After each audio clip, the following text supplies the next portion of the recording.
السلام عليكم، عاملين ايه؟ يا رب تكونوا بخير.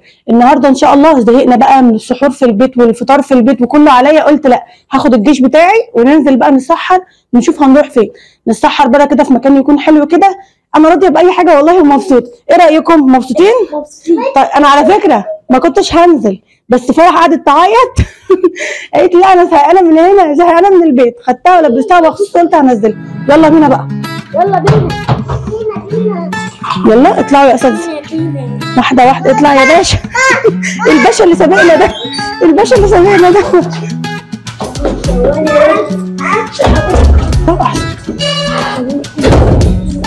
يلا حاسب يوسف، حاسب يوسف. نفتحوا الان، ماشي يلا يلا. امسك يا سيب الباب، سيبه بقى يقفل، سيبه خلاص يقفل. يلا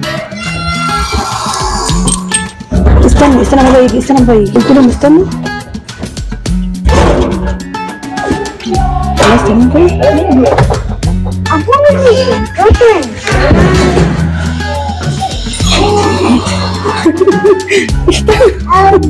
انت عايز ايه؟ امسك هو بس. يلا يلا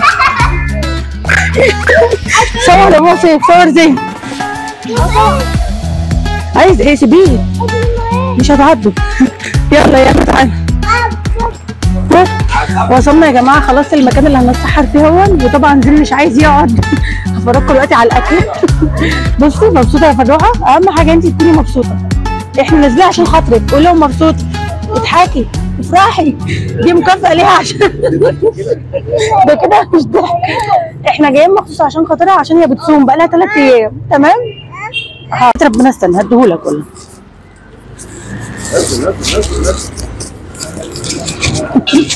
انا بتصوره شغال.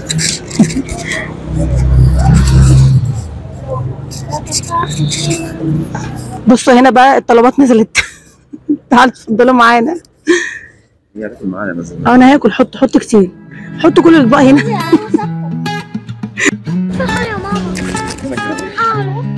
بصوا زين طبعا مش سايب المايك في حاله. بصوا الاكل كله اتحط اهو خلاص تمام. ابو سيف طلب لنا كمان جبنه بالقط.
خش يا سيف، يلا خش يا سيف، خش يا فرح.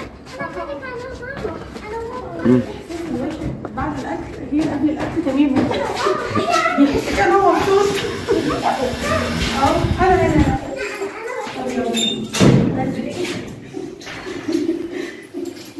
والله ده ما خليناش نعرف بس كان عايز يمشي يجري.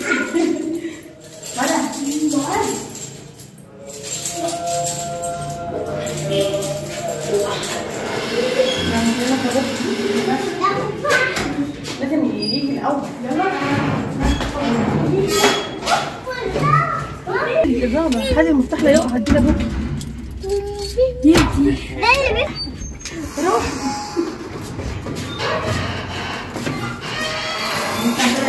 يلا يا ابراهيم.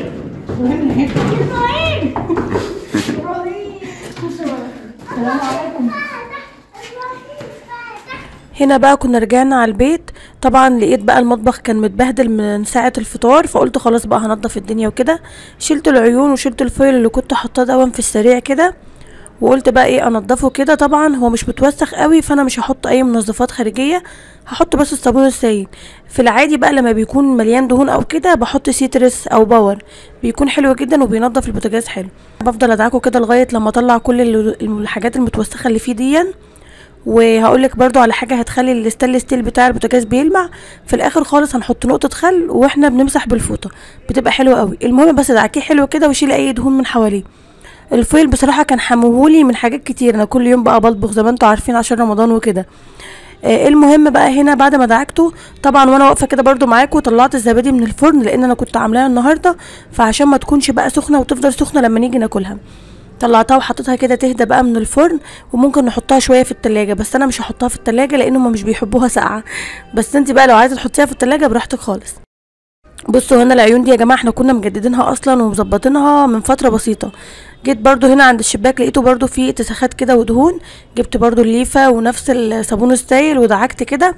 بس هو برضو مش مليان دهون زي ما قلت لكم.